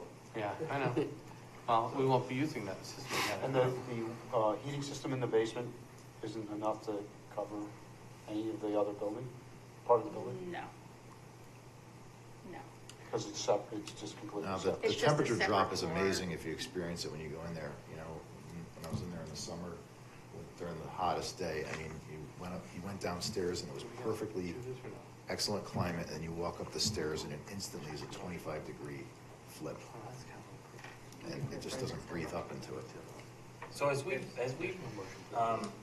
are building these different projects around town and adding different utility type components and maybe other components too, is now, and times are changing and technology's changing. Are we adding service agreements with all these facilities, like the police department, the school, rather than just rely on, okay, because that's pretty important going forward. I had with the police department too, because You're gonna see it, their budgets, I would see Yeah, but it's a must-have, because it's, the technology is so much different that you can't keep up with it. Yeah. I mean, all the schools, that's big stuff. Yeah. It's all computerized. But even so, when we, We'll be voting on the next item. get a replacement for the library, it's gonna be the same thing. The technology is gonna be different, and you have to be able to support it. Gases are changed now. Yeah. I mean, they're going to propane based. Yeah. Okay, well, as bad as the news is, I guess it came at kind of a good time, because we're approving CIP and we might as well get it into the rather than wait Thank you for the until silver next year. lining, Rose, okay? So let's look at this, there's a little silver lining here. Well, thank you. The Historical Society could rent out the Little Red Schoolhouse. Right, with all of your Because it was renovations. the first library in Northford. You are always thinking. Oh, thank God you're here tonight. You're gonna carry the books over? Can we borrow your electricity? Thank you. I know you did not want to hear this, so thank you for working with us to try to come up with a solution. Thank you for coming. Okay, so there's no action. This was kind of just to give us background information. The action piece is on our next item of business, which is the capital improvement project plan that we need to approve for 2025 through 29. So Anthony, I think The key to the you're whole on this thing one. is on page 82 of your PDFs. And that has the yellow highlights, which reflect items that changed from the capital program that was part of the 24-25 budget to what we're proposing for the CIP. So again, page 82, it's the one with the yellow stripes on it. So starting at the top, working your way down, an additional one you'll see now on there is funds to replace the air packs for the fire department. We had tried to get the SCBA replaced last year through a Fire Act grant, unsuccessful. We're going to apply again. It's a 95% federally funded program. This represents the 5%, 36,000 and change, and 688 would be a federal grant. Jumping down to the public works section, I know Dan and Fran are here. They can talk about the renovation and expansion program. You want to talk about that, cousin? Sure. You want to hear it? Come on up. You want to hear it? Sure. Hey, it's on here. We do have a budget. I know, it's quite detailed. We have a detailed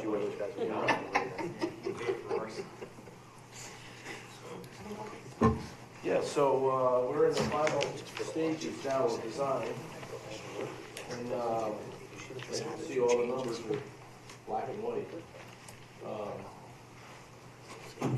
1.366 million, I believe, was the final. I mean, this is obviously the takeoff of the whole project. We are in bad need of, we're out of space, unfortunately. I hate to bring it up to you. The bathrooms are not adequate at all anymore. We got guys out in trailers now, and put offices out there for the day. And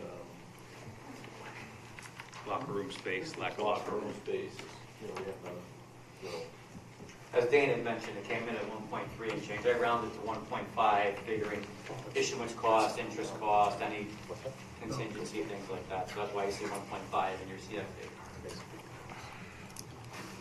So it's, Franny's thing starts on page 119 of our packet is Franny's budget.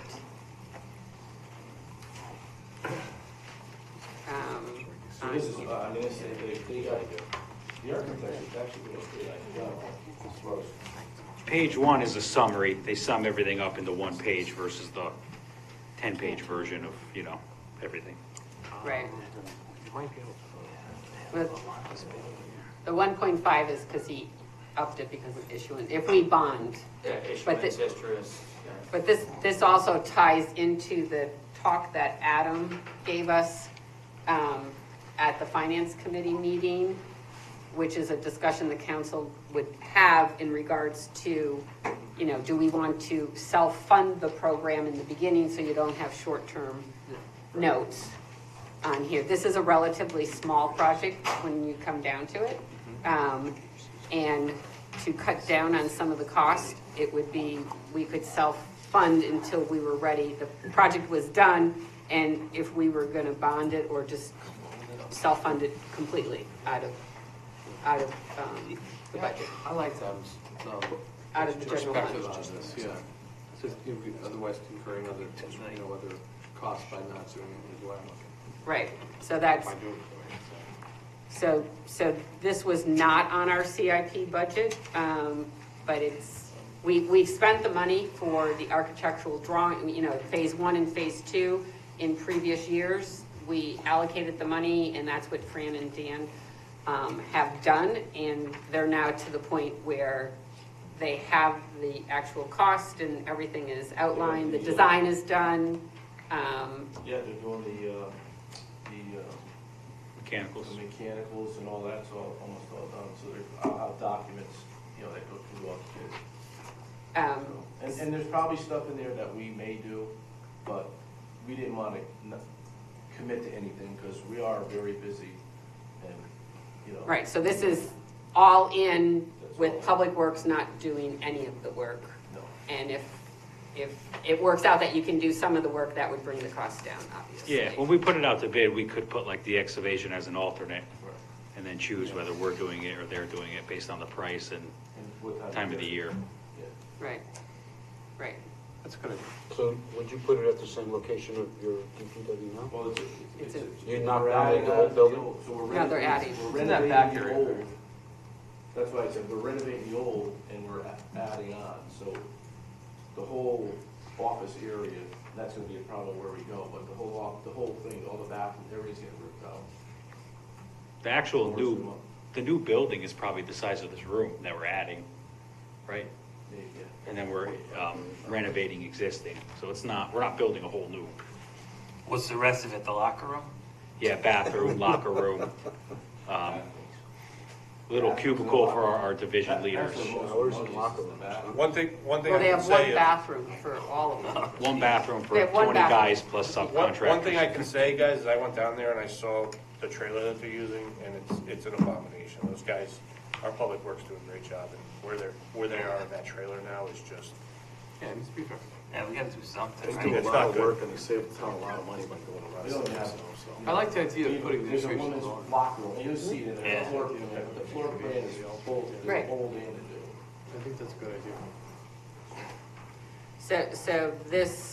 So as you can see, so there's a detailed budget that, you can look at later, but it is on our CIP so that we can, include it if that is our desire to have it on there, so that we can advance the project.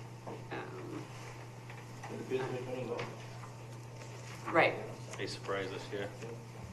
Yeah. Plus I have an Excel.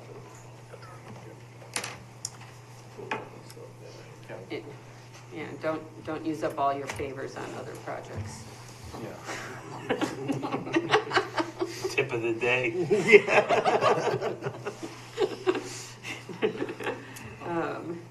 Okay, so that is the addition to this. Right, it was originally 1 million in your first version, now it's 1.5. Do you want to talk the other things while you're up there? What's that? You want to talk about the ARPA bridge and then the realignment of all the road programs? Oh, yeah, okay, sorry about that. Yeah, so the bridges went a little bit over. The project that we're doing right now is Jackson. Robin, Jackson, Dogwood. Dogwood, yeah. So that price is. It was prior budgeted at around 483, and 650 is what it ended up coming to, truly. So we have a shortfall there. Our capital is, we're drained. We took, the pay off the bridges. So the police part of it, which, because it took longer to do it, the numbers that we had didn't include traffic. So, we cut out 2 bridges. To make the budget work, we cut out 2 bridges we didn't do.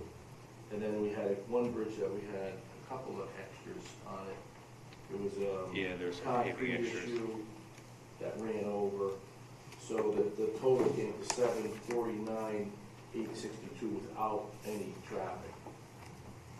Right, so originally we had budgeted, or it was asked for 500,000 of ARPA funds. Correct. On here, and that's what we allocated for that. We were told the projects were ready to go, but it was a whole year before they started any of the bridge projects on there. So that increased the cost. The town engineer had come back and asked for another $155,000 of ARPA funding, which we gave to that, and now there's another $80,000 that, and they've already done it. They've already done the bridges, so the work is done, so we have to pay for it instead of looking at the cost as we went along and said, oh, you know what, we have to cut a bridge project out because we don't have any more ARPA funds. They just did them all. So unfortunately, this is the result of it. So there's still 2 bridges that aren't, I mean, there's other bridges in town that weren't ready Right. to be done. Right, So, but, you know, but on we the still have list. the Harrison Road bridges hanging over us, but that, is gonna be a complete replacement. Yeah, it wasn't worth putting 188,000 into it. It was only a 5-year repair, so. And then we just cut Valley Road out, that was a kind of a newer one, so that helped us out with the payment. Again, until you open the bridge up too, you don't know Right. what's underneath it. So- Right, right, There's a variable there. right.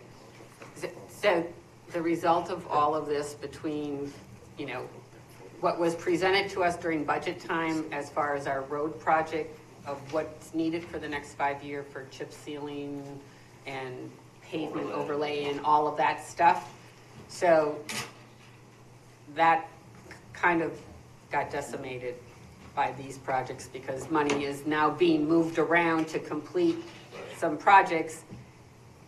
And, you know, all I have to say is now that we have a new town engineer here, I would hope that the town engineer and Public Works collaborate and work together so that we can work on these projects together and have the knowledge that both of them bring to the table so that we can get back on schedule. And stop using chip seal. Yeah, well, your road's not getting fixed now, Tom, because we're I moving it all to, I just figured that out. because they moved it all to Jackson and Robin Lane. Well, if they touched it 20 years beforehand. So, Trust me you know. firsthand on that one. So, sorry about that, but, you know, We would have liked chip seal, let me tell you. not the chip seal he got.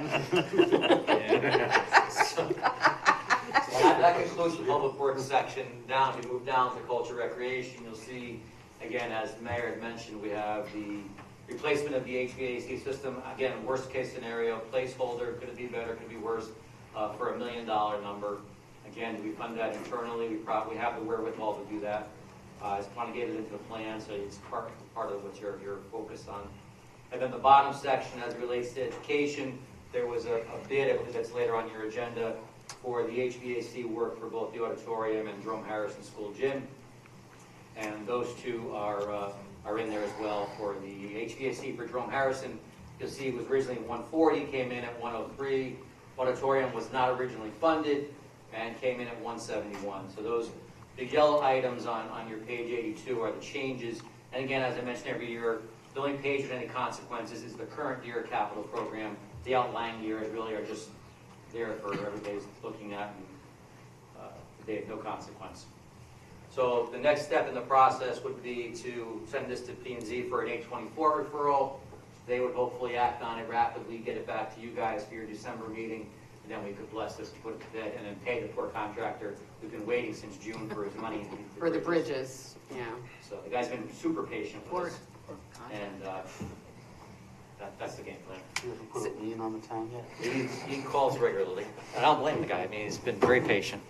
So on the HVAC system between Jerome and the auditorium, so I know we don't have to do this tonight, but originally we had budgeted 140 and the bid came in lower. So at some point in time, would we just make a motion to just move it to the auditorium project? Yeah, that's what you have in front of you, segregates that money, takes some of the money that was in Jerome Harrison and puts it towards the auditorium, and the balance coming out of that closing. So this It's already automatically been- does that? Yep, already rectified it, yep. Okay. So the HVAC projects for Jerome and the auditorium, is that to replace, what is that to do? Is that to replace everything, or is it just replacing? That's a question I don't know. At Jerome, it was the gym, that was part of the Board of Ed's Right. capital Yeah. Mhm. project. And that was the project that Scott, when he met with the town manager, that was the project he wanted to move forward on his capital list. Right. And we took paving, money that was originally allocated to paving 3 years ago that they didn't Right. use, and put it towards the project. The reason So it's why- only the gym at Jerome Harrison, and then in July, he sent an email saying that the air conditioning went out at the auditorium, and he didn't have any money, and he needed it fixed. So that's why it wasn't on here, because it wasn't in his capital plan that he presented originally. Right, so my thing is, yes, I totally remember all this, is depending on what happens at the police department with the units. Right. If those units get replaced, can we use that What do you mean use them? on What? other projects in the town? Well, I mean, The they're police not, department? those units Yeah. aren't engineered for this. It's, It all depends if they could be used or not, yeah, I don't know because we've that. already paid for them. That's Yeah, but, nothing I Who know knows? about, I but mean, I'm Yeah, bringing but if it they're up under because it's- warranty and they swap them out, we wouldn't have anything yeah, but- at the police department. I mean, that's still under contract. yeah. You're not gonna, that's I not. mean, you're talking about hypothetically It's if, a hypothetical. if they, Let's hit if they that. discover that the This units are concept. inadequate for the PD, I like so that we have units Well, they're removed, 10-ton units. but then we still own them. Yeah, Would we those still be own able- them. Yeah, I mean, I don't think they'd I do couldn't that. I answer think they would that. switch, they would probably swap them out. No, they would leave them. I don't know.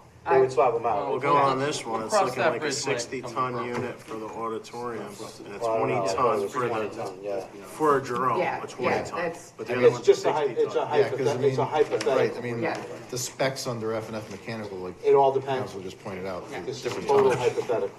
Yeah, so it's a We good find thought, but I ingenious. don't think it's, it would be It's just a viable. thought to keep in our heads. Right, Find a genie lab to work on that too. I'm just saying.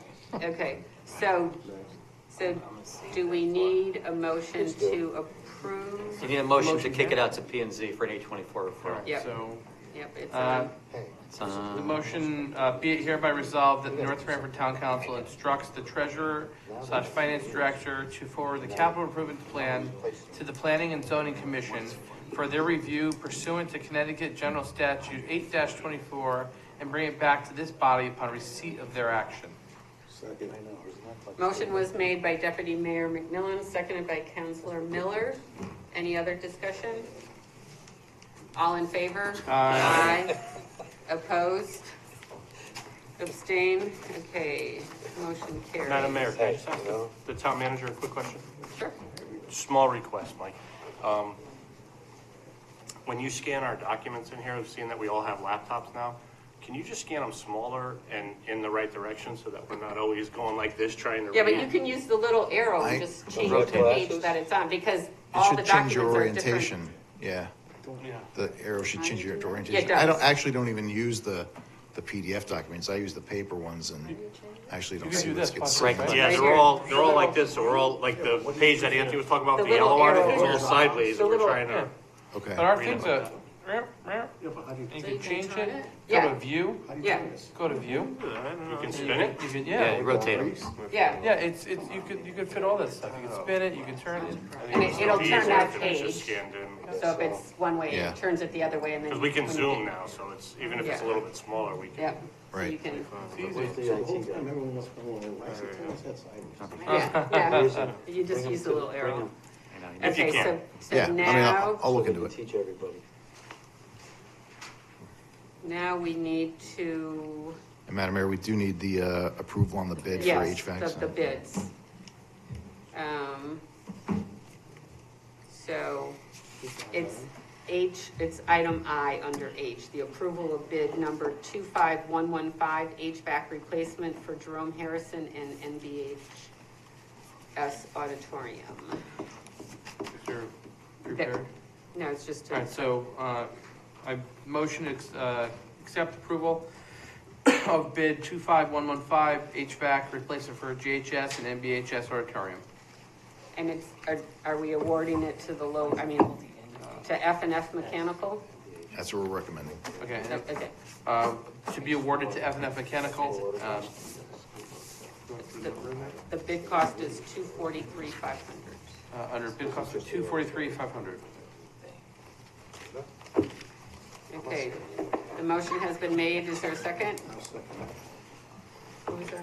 Craig. Craig. Motion was made by Deputy Mayor McMillan, seconded by Councilor Miller. Any discussion? So that's for the North Branford Auditorium? Yes, it's North Branford Auditorium, it's not the high What's school that? auditorium. It's Jerome In the high school. and the North Branford Auditorium. Auditorium, yeah, because it's connected to two schools. Yes, it's It's called all North, in North Branford. it's called North Branford Auditorium. All right. not North I'll Branford High make School. that correction on my notes. Okay, thank you. Because I wasn't asking that. Okay, any other discussion? All in favor? Aye. Opposed? Abstained? Motion carries. Now we're on to financial reports. Financial report.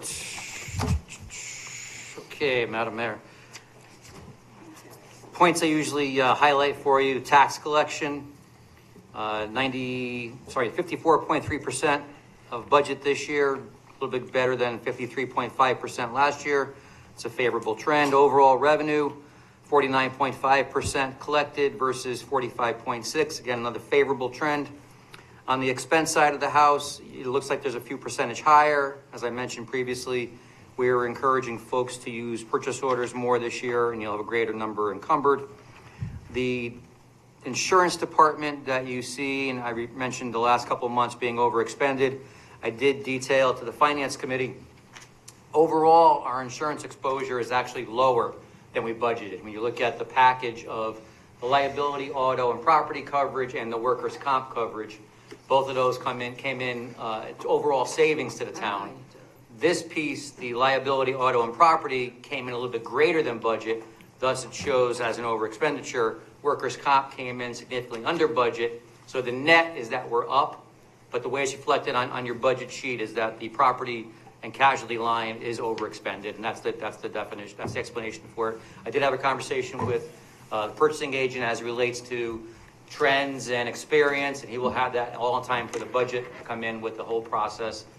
The topic we're talking about is there's a big movement afoot in the municipal market that tort reform is needed, and some of the awards that are going against municipalities are pretty staggering. And several towns have increased their liability, their umbrella liability coverage. We previously had a $10 million umbrella. We increased it another $5 million this year. And there's talk that it might be warranted to raise it higher. We had a discussion at finance. What's our real actual experience before we do anything crazy? Let's check it out. And Mike got sure he could, budget time, he'll come in with numbers, what the actual experience was, and cost it out. And whether we start at 15 and go from there, Right. or start at 10, he'll get that one for you for budget time. The other thing we discussed at finance in regards to the insurance is how often they go out to bid on the contract, and does it stay with the same agent and they bid the same, they go out to the same insurance companies, or every so many years do they expand the market and get, because I think those numbers should come back to us to see once exactly what those costs are on there. So that was part of the discussion at finance in regards to insurance. So, okay, thank you, Anthony. All right, on to citizen statements and petitions. Any other comments at this time? No? Make a Okay. motion to adjourn. Okay, motion has been made and seconded. All in favor? Aye. Opposed? Abstained? Thank you, everyone, and happy Thanksgiving to all.